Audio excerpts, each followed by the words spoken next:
Deutschlands Wohlergehen liegt in Familienhand. Schön, Sie zu sehen. 90% aller Unternehmen in Deutschland sind in Familienbesitz. 60% aller Arbeitsplätze gibt es hier. Diese Firmen, das ist eigentlich das Rückgrat des deutschen Wirtschaftswunders und Erfolgs. Doch Deutschland hat ein Problem. Es hängt stark von seinen Geschäften mit China ab. Wenn wir China nicht mehr haben, wird der Wohlstand in Deutschland sinken. Diese Bedrohung rückt näher. Denn Chinas Politik wird immer aggressiver. Was, wenn Xi Jinping Taiwan angreifen lässt? Dann wird es Sanktionen geben und die wirtschaftlichen Beziehungen werden rapide abgebrochen werden. Das ist für die Europäische Union aber ein deutlich schlimmeres Momentum als das, was wir mit Russland erlebt haben. Wie gehen deutsche Familienunternehmen mit dieser Bedrohungslage um? Und wie viel China braucht die Wirtschaft?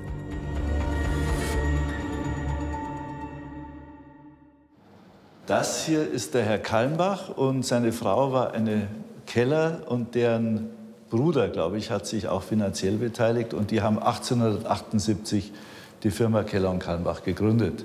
Und 1908 haben die das verkauft an meinen Großvater. Und mein Vater, den Sie da drüben sehen, der hat dann dieses Industriegeschäft mit aufgebaut.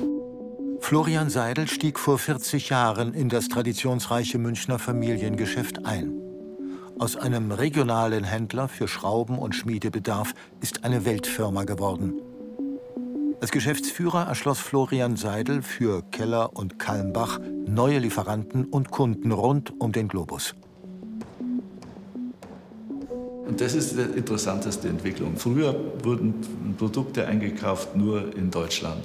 Dann mein Vater schon fing an, sehr stark in Italien einzukaufen. Italien ist ein Schwerpunkt der Schraubenfertigung.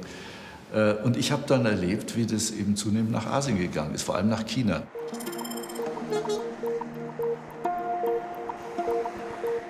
Zwischen München und Nürnberg steht das Zentrallager des Großhändlers. Über 100.000 Artikel liegen hier bereit, vollautomatisiert abrufbar in riesigen Hochlagern. Innerhalb von 24 Stunden können sie nach ganz Deutschland geliefert werden.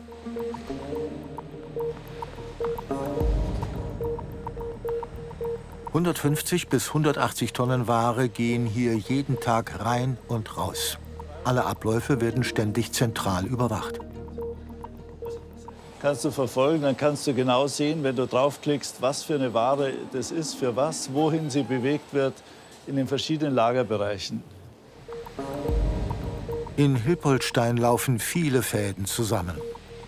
Auch der Umschlag ins Ausland. Das geht alles nach China. Vieles läuft aber mittlerweile woanders.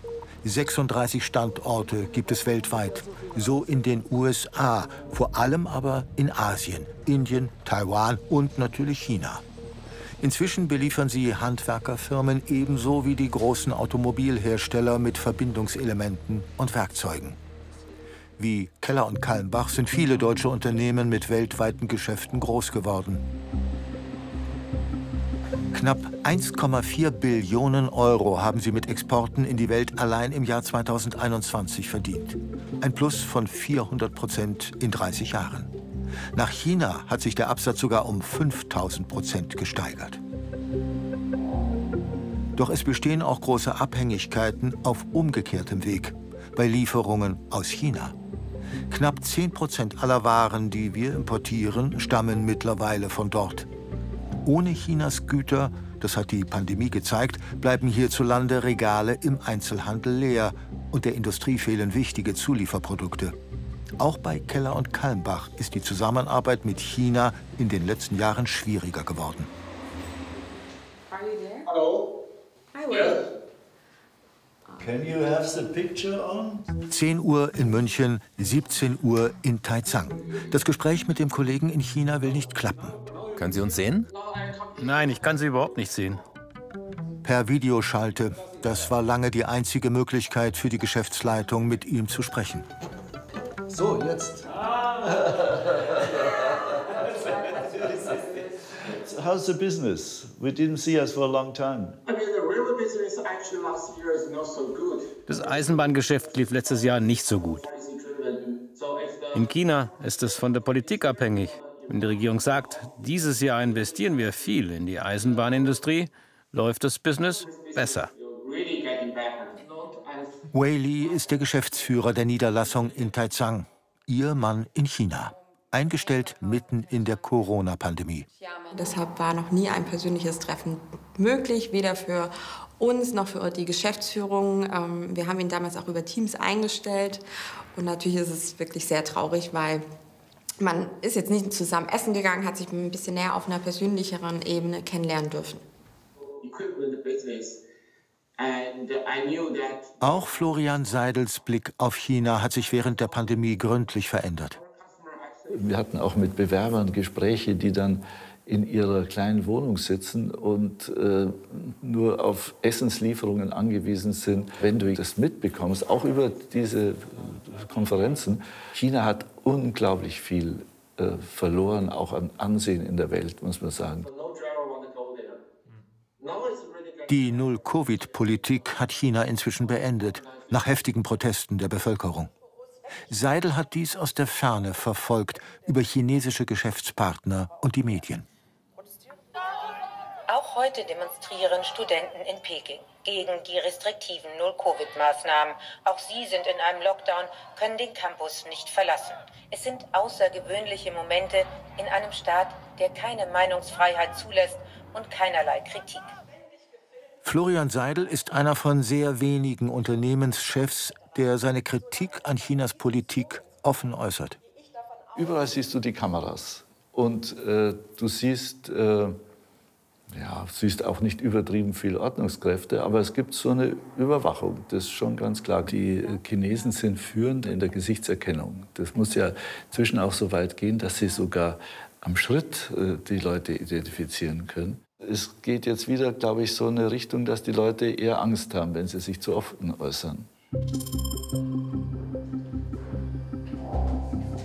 Mikko Huhtari ist Direktor des Mercator Institute for China Studies in Berlin, einer der renommiertesten europäischen Thinktanks für China-Forschung.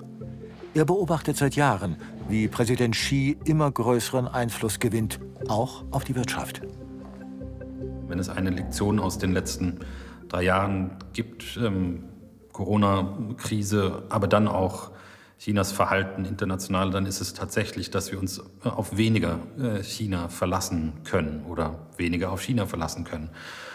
Und die chinesische Führung hat gezeigt, schon in den letzten Jahren, fast eine Dekade, dass sie gewillt ist, auch aus politischen Gründen ökonomische Verflechtungen zu instrumentalisieren. Und das sollte uns natürlich zu denken geben. Was also, wenn sich die Situation verschärft? Wie schnell die internationale Politik seine Firma treffen kann, hat Florian Seidel zuletzt mit dem Ausbruch des Ukraine-Kriegs erlebt. Wir hatten auch eine Niederlassung in Russland, die wir aber runtergefahren haben. Und jetzt gibt es vielleicht ein Management-Buyout. Also da sieht man, was passieren kann in solchen autoritären Gesellschaften. Man ist total abhängig von den politischen Entscheidungen dort.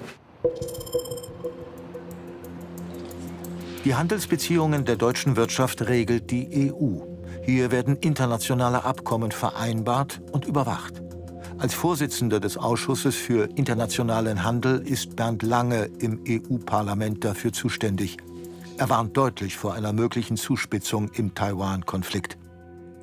Dann wird's bitter, das ist gar keine Frage. Dann werden wir ein Sanktionenregime einführen. Das haben wir in allen Dialogen. Wir haben ja durchaus noch Dialog mit China.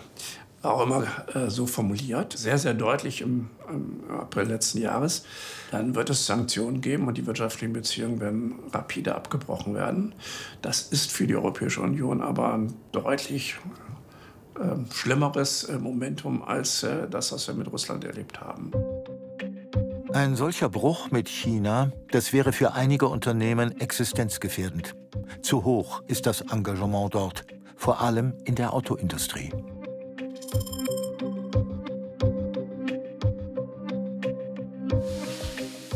In Stockdorf bei München ist die Zentrale von Webasto, eines der großen Unternehmen im Familienbesitz und Weltmarktführer für Autodächer und Standheizungen. Hier hat man früh und intensiv auf den chinesischen Markt gesetzt. Mehr als 1/3 der Umsätze werden heute dort getätigt. 11 Produktionsstätten hat Webasto in China. Der erste deutsche Corona-Fall trat hier auf. Eine chinesische Mitarbeiterin hatte das Virus aus Wuhan mitgebracht. Denn bei Webasto war der Austausch deutscher und chinesischer Mitarbeiter Alltag. Seit Corona ist das anders. Viele bleiben im Homeoffice. Frank Hui wechselte vom Webasto-Standort in Shanghai nach Stockdorf. Ich möchte kein stereotypisches Bild zeichnen, also das ist deutsch und das ist chinesisch. So ist das nicht. Wir sind auf dem Weg, uns immer mehr anzunähern. Frank Hui war während der Pandemie zuständig für die Lieferketten von Webasto. Diese seit Beginn der Pandemie aufrechtzuerhalten, da mussten er und sein Team mächtig kämpfen.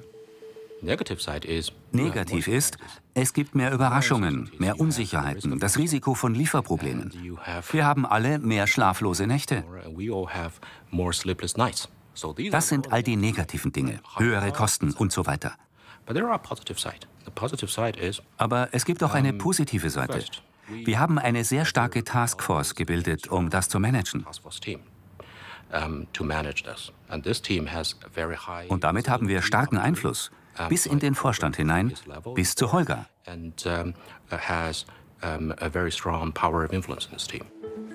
Holger, das ist der CEO von Webasto. Holger Engelmann leitet das Familienunternehmen seit 2013. Frank, kriege ich ein kleines Update zu den Halbleitern? Yes? Okay, let's have a chat there. Corona hat allen gezeigt, was passiert, wenn China sich abschottet. Mit der autokratischen Regierung von Präsident Xi Jinping ist die Gefahr gewachsen, dass China politisches Machtstreben über wirtschaftliche Interessen stellt. Ein Dilemma für Firmen wie Webasto.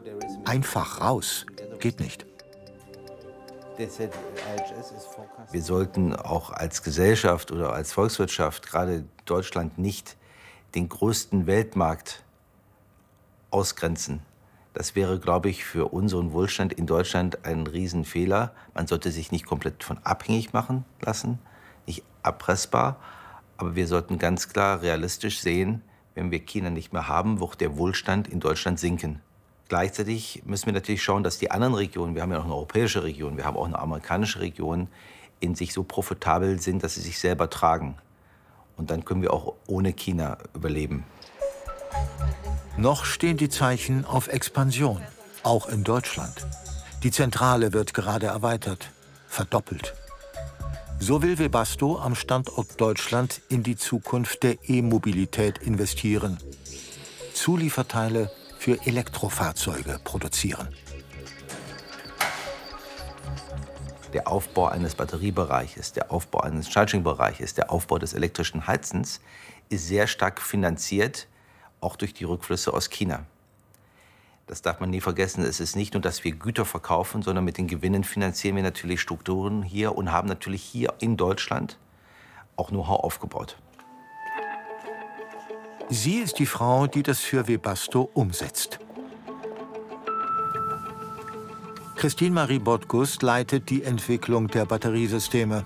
Ständig pendelt sie zwischen der Zentrale in Stockdorf und dem benachbarten Planegg. In einem umgebauten Bauernhof hat Webasto die Entwicklungsabteilung für die Batterien untergebracht. Webasto kommt ja sehr stark aus dem Umfeld Entwicklung und Produktion, hochkomplexer Systeme, gerade wenn wir uns so ein Cabrio-Dach und so weiter anschauen. Und wenn man sich so eine Batterie anschaut, natürlich sind es andere Komponenten, aber am Ende des Tages ist es ein hochkomplexes System, was produziert werden muss. Und von daher war für uns das sehr naheliegende, dass wir als Webasto jetzt auch in die Richtung Batterien gehen möchten.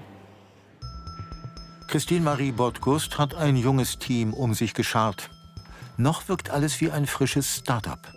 Nach 5 Jahren Entwicklung sind erste Serienproduktionen angelaufen. Da sind wir auch noch auf der Suche, was gibt's denn, können wir denn eine Prüfung am Schluss machen? Das ist ein Nachweis, die Batterie, die ich zusammengebaut habe, die ist auch dicht. Parallel zur fortlaufenden Serienproduktion wird weiter getüftelt, werden die Batterien fortlaufend verbessert. Aus der bayerischen Region heraus wollen Christine Marie Botgust und ihre Kollegen gegen asiatische Weltmarktführer antreten, im milliardenschweren Wachstumsmarkt E-Mobilität mitmischen. Ein Geschäft mit zweistelligen jährlichen Wachstumsraten. Führend im Geschäft mit Lithium-Ionen-Batterien ist China. Daher bleibt für Webasto der chinesische Markt im Fokus. Zum einen der chinesische Markt, der für Webasto einfach schon immer wichtig ist, plus der chinesische Markt, wo halt natürlich das ganze Thema E-Mobilität wesentlich schneller ist als bei uns in Europa. Und von daher, als wir 2017 mit dem Bereich Batterien gestartet sind, hatten wir immer unser Headquarter hier in Stockdorf. Aber wir haben schon immer eine Mannschaft auch in Shanghai sitzen, die sich parallel zu uns oder gemeinsam mit uns um das Thema kümmern. Gemeinsame Entwicklung wichtiger Technologien. Das ist in der Vergangenheit für Deutschland nicht immer gut ausgegangen. Das bringt Herausforderungen mit sich, weil China da ganz klar natürlich auf einen harten Wettbewerb setzt und auf Verdrängung setzt. An vielen Stellen sich das wiederholen könnte, was möglicherweise in der Solarindustrie in der Vergangenheit passiert ist, wo wir mit viel Subventionen diesen Bereich aufgebaut haben und am Ende, wer übrig bleibt, sind die erfolgreichen chinesischen Unternehmen. Denn die Führung in Peking hat klare Pläne. Mit der Made in China 2025-Strategie hat sie 10 Branchen definiert, in denen China zunächst zum führenden Produzenten im heimischen Markt werden will. Von Medizintechnik über IT und künstlicher Intelligenz bis hin zur Luft- und Raumfahrt. Mit dabei die Elektromobilität. Bis 2025 will man in China führend sein, bis Mitte des Jahrtausends weltweit dominant. Die haben dieses Made in China 2025 und exekutieren das sukzessive, mitunter sogar unter Akzeptierung von eigenem Wohlstandsverlust. Wenn sie eben westliche Technologien nutzen würden, könnten sie vielleicht schneller bestimmte Sachen erreichen. Machen sie nicht, weil sie eben selbstständig, unabhängig werden. Und was machen wir? Wo ist unsere industriepolitische Strategie? Mitte März hat die EU-Kommission reagiert und ein solches Industriegesetz zum Beschluss vorgelegt. Besuch bei einem Hidden Champion, dem Schraubenweltmarktführer Würth. An diesem verregneten Sommertag ist Würth Gastgeber des Karrieretag Familienunternehmen. Bislang konnten sich die Unternehmen vieler Branchen mit innovativen Produkten gegen die chinesische Konkurrenz behaupten. Doch kreative Mitarbeiter sind inzwischen Mangelware. Hier wird um Talente aus aller Welt gebuhlt. Die Idee dazu hatten die beiden Brüder Stefan und Sebastian Klemm vom Münchner Entrepreneursclub. Herzlich willkommen zum 29. Karrieretag Familienunternehmen in Günzelsau. Wir dürfen heute begrüßen Kandidatinnen aus über 30 Nationalitäten, Bulgarien, Ukraine, Polen, China, Taiwan sogar und natürlich aus ganz Europa. Benjamin Würth und seine Cousine Maria steigen gerade als 4. Generation in die Leitung des Familienunternehmens mit ein, als potenzielle Nachfolger ihres Großvaters Reinhold Würth. Mit Dübeln und Schrauben ist Würth groß geworden.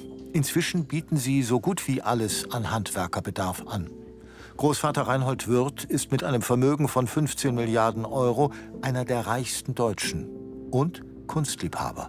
Gleich neben der Firmenzentrale steht eines seiner 5 Museen. Picasso, Monet, Warhol. In 40 Jahren aus der ganzen Welt gesammelt. Eintritt frei für jeden Mitarbeiter. Mit ihrem Karrieretag finden die Klemm-Brüder großen Anklang bei den Firmen. Denn während in China Heerscharen gut ausgebildeter Fachkräfte auf Anstellung warten, kämpft man hier um jeden Bewerber. Ja, wir haben ja diese Einzelinterviews, Pre-Select nennen wir das, ja. Da können sich die Firmen im Vorfeld schon quasi Kandidaten wünschen für Einzelinterviews. Die bekommen die Lebensläufe schon im Vorfeld und dürfen sich pro Firma bis zu 30 Kandidaten wünschen. Und heute haben wir 1014 Einzelinterviews. Mit Kandidaten, die sonst nicht ohne weiteres nach Künzelsau oder andere tief in der Provinz versteckte Firmen finden würden, selbst wenn diese Weltmarktführer sind. Herr Wiegand, dürfen wir Sie kurz überfallen? Die Firma Vica ist solch ein Hidden Champion aus der unterfränkischen Kleinstadt Klingenberg. Die Firma Vica, wissen Sie, woher man die kennt? Also ich kannte sie jedenfalls daher, wenn Sie bei der Tankstelle da diese Manometer, wo man die Reifen früher aufgefüllt hat, da war mal Vica drauf. Ja, historisch das wichtigste Produkt, wo wir auch heute noch weltweit Marktführer sind. Aber wir machen natürlich mittlerweile auch sehr viele andere Dinge, vor allem Sensortechnik. Alexander Wiegand hat das Unternehmen von seiner Mutter übernommen. Der Großvater hat es gegründet. 15% aller Vica-Produkte werden in China produziert. Ich meine, der Grund, weshalb viele in China produzieren, ist ja, weil es dort günstiger ist. Aber in China interessiert uns eigentlich viel mehr der große Markt. Und das können wir uns auch momentan eigentlich nicht leisten, zu sagen, wir ziehen uns da zurück oder so. In Klingenberg ist Vica der größte Arbeitgeber. Rund 2000 Mitarbeitende produzieren hier im Hauptwerk Druck- und Messtechnik für die Industrie. Weltweit setzt Vica rund 1 Milliarde Euro im Jahr um. Alexander Wiegand kennt alle Abläufe, jedes Teil, das hier produziert wird. Das ist ein Druckmessumformer, der vor allem für mobile Arbeitsmaschinen eingesetzt wird. Dieser Umformer wird zum Beispiel in Traktoren eingebaut, weltweit. Dass solche Traktoren immer häufiger auch in China gebaut werden, liegt daran, dass Chinas Anteil an der globalen Industrieproduktion täglich wächst. Amerika ist als Volkswirtschaft schon noch größer, aber Amerika hat nicht so einen hohen Industrieanteil. Deswegen ist es eigentlich schon heute volumenmäßig der größte Markt. Und wenn man den Anspruch hat, im Weltmarkt eine führende Rolle einzunehmen, kommt man an dem chinesischen Markt nicht vorbei. Aber ob es diesen Weltmarkt noch lange gibt? Die Zeichen stehen auf Aufteilung zwischen einer amerikanischen und einer chinesischen Wirtschaftswelt. Da sind deutsche Unternehmen ja zwischendrin mit Märkten, sowohl in den USA, Absatz in China und der Frage, wo man seine Teile herbeziehen kann noch in der Zukunft. Und es ist wahrscheinlich zumindest in den Bereichen, die auch nur annähernd sicherheitsrelevant sind, dass sich da Ökosysteme trennen. Und dann muss man schauen, wo man bleibt. Wenn es etwa um Produkte für kritische Infrastruktur geht. Die EU und damit europäische Unternehmen drohen zwischen die Stühle zu geraten. Denn der Konflikt zwischen den USA und China spitzt sich ständig zu. Bislang wehrt sich Europa gegen eine Vereinnahmung, auch durch die amerikanischen Verbündeten. Da müssen wir aufpassen, dass wir unsere eigenen Interessen verteidigen. Und deswegen werden wir uns sicherlich nicht, auch wenn die Vereinigten Staaten unsere politischen Verbündeten sind, gerade gegen die Invasion von Russland, unterwerfen. Wir haben unsere eigenen Positionen. Florian Seidel ist unterwegs in Mainfranken. Schau die Weinberge da, das ist ja schön hier. Das ist wirklich schön. Die Umbrüche in der Weltwirtschaft beschäftigen auch ihn sehr. Umso mehr ist er froh, dass die meisten Unternehmen in Deutschland in Familienbesitz sind.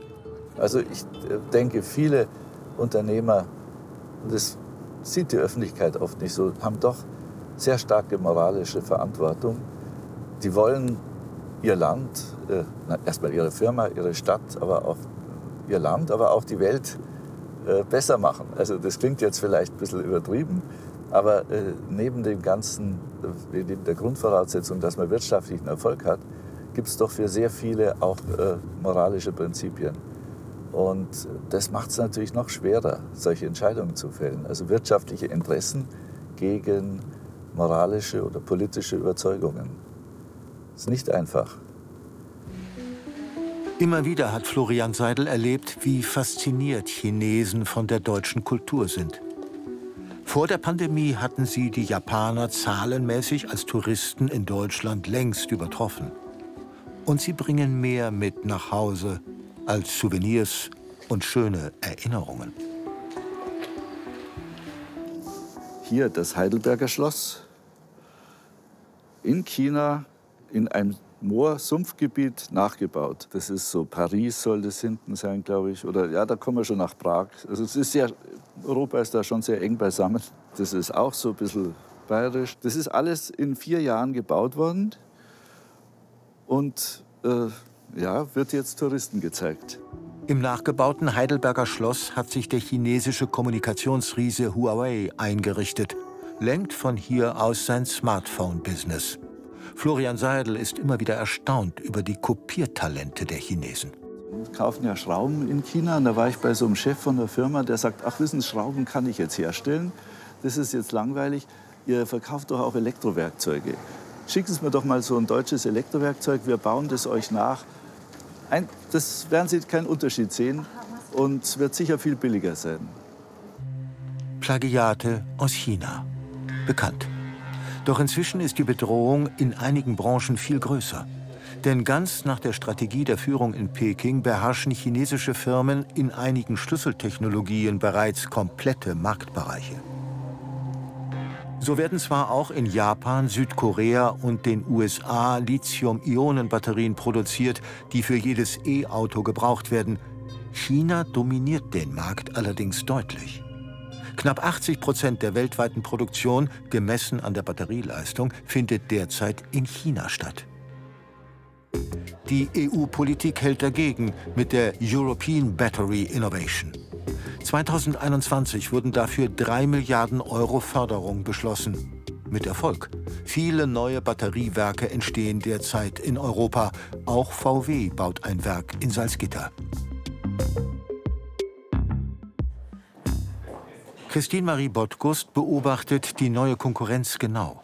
Viele steigen nun ein. An das Kernstück, die Batteriezelle, für die seltene Erden gebraucht werden, trauen sich aber nur wenige heran.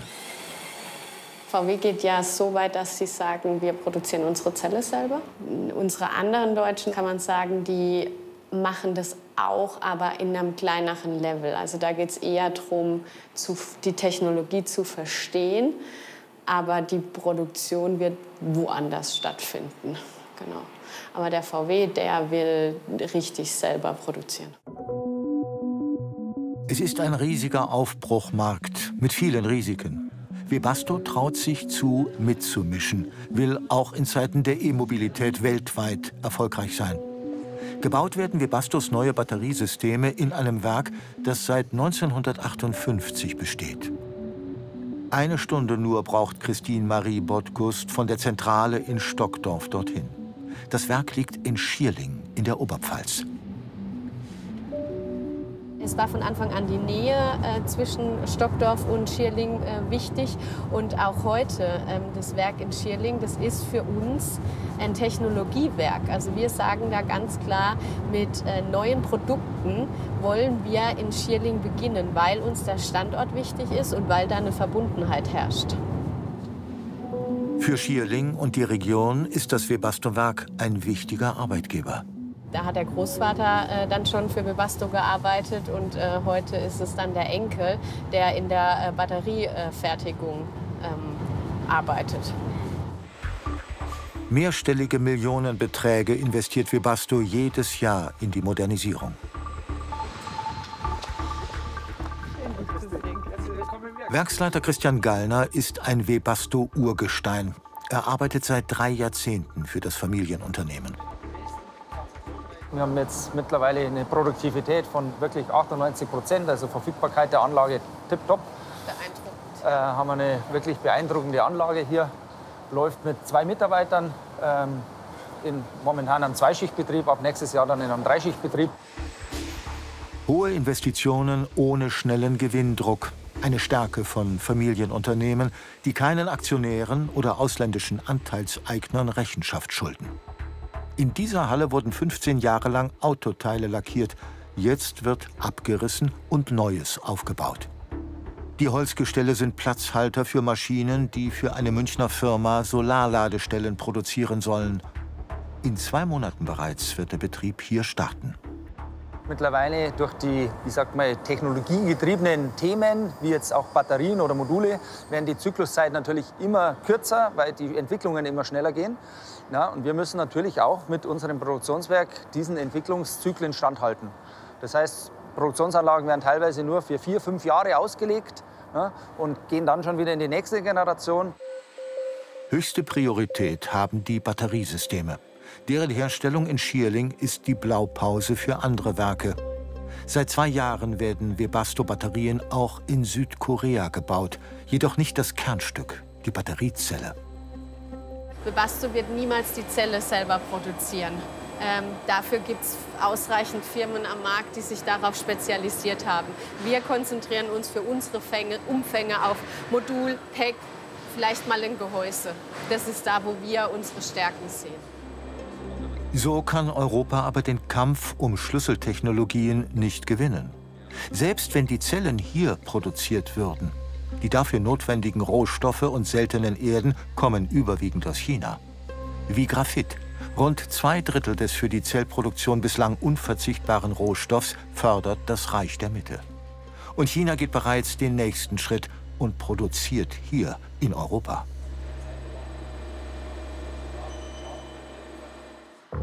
Am Erfurter Kreuz hat der chinesische Konzern CATL eine eigene Gigafabrik hochgezogen. Das größte Zellenwerk in Europa. Seit Dezember 2022 werden Lithium-Ionen-Batteriezellen in Serie produziert.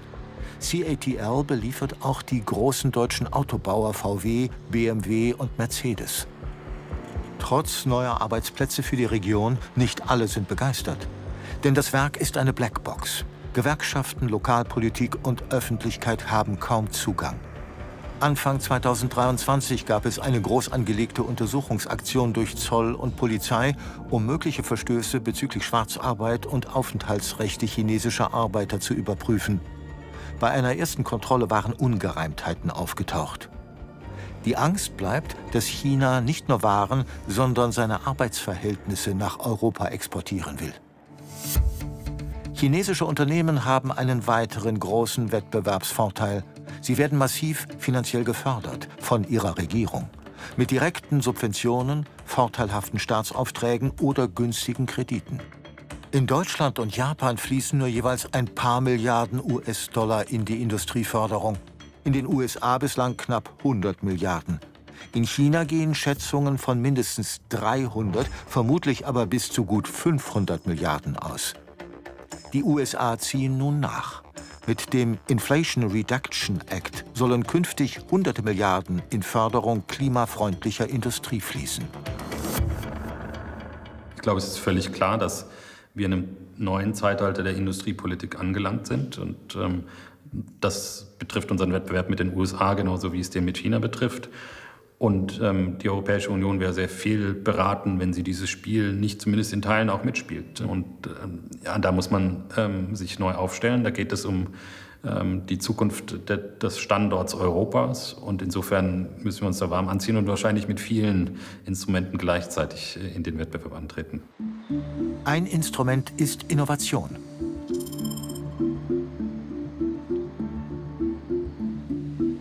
An der Universität Jules Verne in Amiens erforscht eine Gruppe von Wissenschaftlern seit 2010 die Herstellung von Batteriezellen, die ohne Rohstoffe und seltene Erden aus China arbeiten. Inzwischen hat sich daraus eine Start-up-Firma entwickelt, Tiamat. Hervé Boeuf ist ihr Geschäftsführer. Der große Unterschied bei den von Tiamat hergestellten Batteriezellen liegt darin, dass das Material weder Lithium noch Kobalt noch Nickel enthält. Wir verwenden eine Verbindung auf Basis von Natrium, die ein Chemiker für uns in La Rochelle herstellt. Das heißt, unser Material kommt aus Frankreich. Tiamat produziert bereits in Serie für Partner aus der Industrie, wenn auch nur in geringen Stückzahlen und mit eingeschränkter Leistung. Viel wichtiger ist, dass gleichzeitig weiter geforscht wird, um die Ladegeschwindigkeit und die Leistungsfähigkeit der Batterien zu optimieren. Wir arbeiten bereits an einer zweiten Generation, immer noch auf Natriumbasis, mit einem weiteren aktiv positiven Material, das es uns erlaubt, die Energie zu verdichten, womit auch Elektrofahrzeuge betrieben werden können. Unsere derzeitige Batteriegeneration ist dafür noch nicht leistungsstark genug. In Europa will man so wieder ein Stück Technologieführerschaft zurückerobern, alte Fehler nicht wiederholen. Doch selbst bei der Batteriezelle mit Natrium kommen sämtliche andere Bauteile nach wie vor aus Asien und damit größtenteils aus China. Bis hin zum simplen Zylinder für die Hülle, der überall gebaut werden könnte. In Europa werden davon zu wenige hergestellt. Gigafabriken sind hier noch nicht in Betrieb. Die Nachfrage reicht nicht aus, um solche Teile in großen Stückzahlen herzustellen. Asien dagegen produziert enorme Massen, sehr billig. In Europa kommt das derzeit viel zu teuer. Da muss man wählen zwischen Made in Europe oder dem günstigen Preis.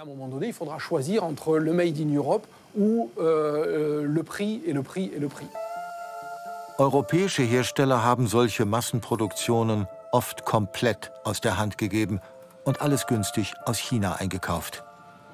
Während die Industrieproduktion in Europa abnimmt, entstehen in China gleichzeitig immer effizientere Gigafabriken.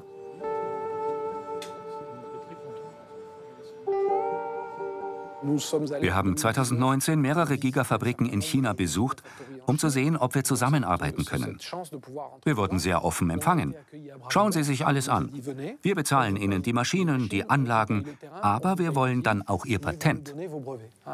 China ist eine Riesenmacht im Industriebereich. Die haben ihre eigenen Interessen und setzen enorme Mittel ein, die Europa derzeit nicht einsetzen kann. Die USA beginnen ebenso massiv zu investieren. Europa hängt da sehr hinterher. Diese Entwicklung, zumindest für Zukunftstechnologien, nun wieder umzudrehen, ist schwer.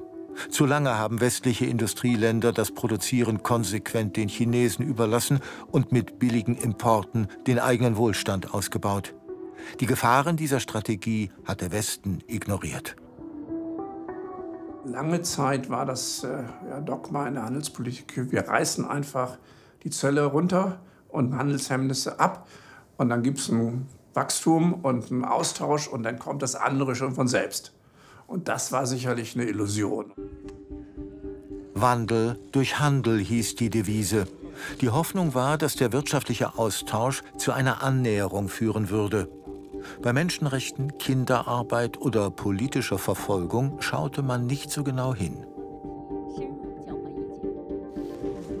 Die Ampelregierung wollte das ändern.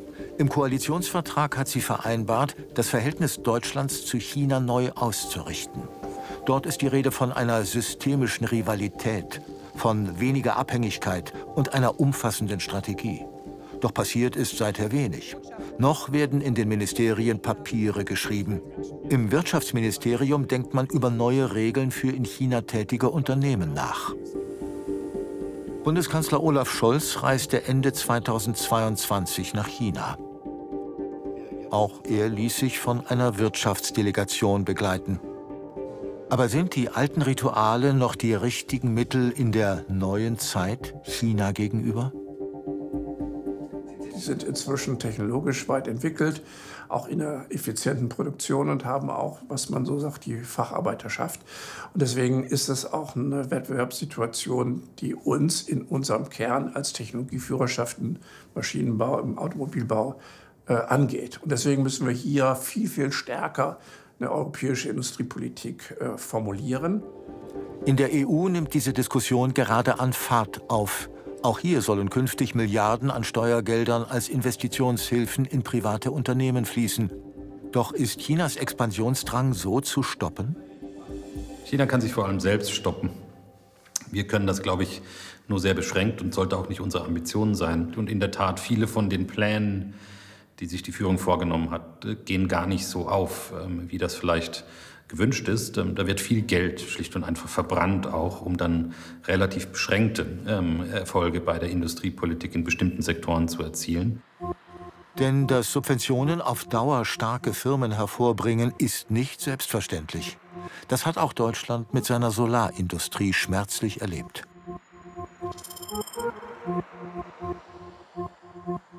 In Klingenberg kümmern sich die Unternehmer währenddessen um die andere große Bedrohung für die deutschen Familienunternehmen, den Fachkräftemangel. Diesmal ist Vika Gastgeber einer weiteren Jobmesse. Auch Florian Seidel sucht nach neuen Mitarbeitern für sein Unternehmen. Herzlich willkommen zum Karrieretag Familienunternehmen. Die Suche nach Fachkräften ist Chefsache. Die Eigentümer der Unternehmen sind meist persönlich angereist. Eine gute Gelegenheit auch, sich untereinander auszutauschen. China bleibt natürlich ein wichtiges Thema. Herr Wiegand, schön Sie zu sehen. Läuft's gut oder haben Sie auch mit Corona-Beschränkungen zu kämpfen? Ja, also früher sind da immer Heerscharen von Leuten hingeflogen, um die zu unterstützen. Seit Corona war das nicht mehr möglich, aber es läuft fast besser als vorher. Ja, die haben uns manches voraus auch, muss man auch sagen. Politisches System vielleicht nicht, aber im wirtschaftlichen Bereich. Einig sind sich alle, dass Europa der wirtschaftlichen Abhängigkeit in wichtigen Industriebereichen etwas entgegensetzen muss. Muss ja mit der Frau was mitbringen. Die Zeitenwende in der Weltpolitik bringt große Herausforderungen für deutsche Unternehmen, ihre Mitarbeiter und die Regionen, in denen sie produzieren. Der Wohlstand in Europa ist gefährdet. Aber dass es genügend Kapazität, Innovationskraft, fantastische Unternehmen gibt, auch, glaube ich, ein Bewusstsein der Bevölkerung, was auf dem Spiel steht und entsprechend auch der Politiker, die sich danach richten müssen. Insofern bin ich im Moment noch guter Dinge. Ich hätte große Schwierigkeiten damit, wenn wir den Wettbewerb mit China einfach kampflos aufgeben würden. Für die Familienunternehmen in Deutschland steht dies außer Frage. Die Hoffnung richtet sich dabei besonders auf die Teile der chinesischen Bevölkerung, die nicht blind dem Parteidiktat folgen. Es gibt natürlich schon unter der gebildeten Schicht auch einen Unmut generell mit dem autoritären System. Das muss man sagen. Das ist eine städtische, kleine Schicht wahrscheinlich, aber ich habe auch bei meinen vielen Reisen in China doch genug Leute gesprochen, die sich sehr kritisch auch äußern. Die Proteste gegen die Pandemie-Lockdowns haben dazu beigetragen, dass die Regierung ihren Kurs hier verändert hat. Die aggressive Wirtschaftspolitik nach außen verfolgt China aber beharrlich weiter. Eine Chinesin sagte mir vor kurzem mal, politisch begeht die Regierung zurzeit Selbstmord. Also sie sondert sich zu sehr ab, sie ist zu feindlich gegenüber dem Ausland. Und das Image Chinas hat in der ganzen Welt gelitten, ganz stark, in der freien Welt natürlich. Mit folgenschweren Konsequenzen. Die USA drängen Europa immer mehr zur Abkopplung von China. Der Taiwan-Konflikt hängt wie ein Damoklesschwert über der Weltwirtschaft.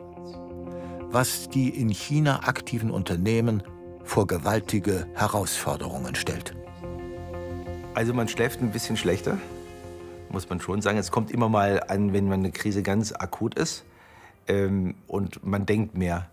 Man muss schon öfters reflektieren, sind wir eigentlich noch auf dem richtigen Weg? Zu glauben, dass man eine Strategie jetzt für 5 Jahre macht und die dann 5 Jahre auch bleibt oder dass man nicht permanent anpassen muss. Ich glaube, die Zeit ist vorbei. Sie müssen sich fast quartärlich, halbjährlich angucken, sind wir eigentlich auf dem richtigen Weg? Das ist, glaube ich, schon eine etwas dynamischere Zeit.